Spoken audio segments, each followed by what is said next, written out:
Hi, I'm Tony Dewalter, Regional Curriculum Specialist with Minnesota Ag in the Classroom. February is I Love to Read month in a lot of schools, and at Minnesota Ag in the Classroom, we're calling it I Love to Read About Agriculture.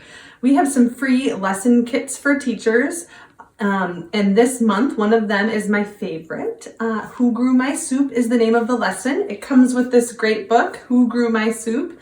It's a story about this boy who travels around to find out where all of the food in the soup his mom made from comes. I just read it to a classroom of second graders and they absolutely loved it.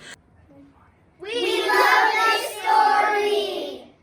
The lesson plan comes with the kit, printed out along with some activities that the teacher can do that go along with that. My favorite part are these food cards where the kids get to match where their food came from. So for instance, the corn matches to the tortilla chips, and there's a whole bunch that are already cut out for the teachers and printed in color.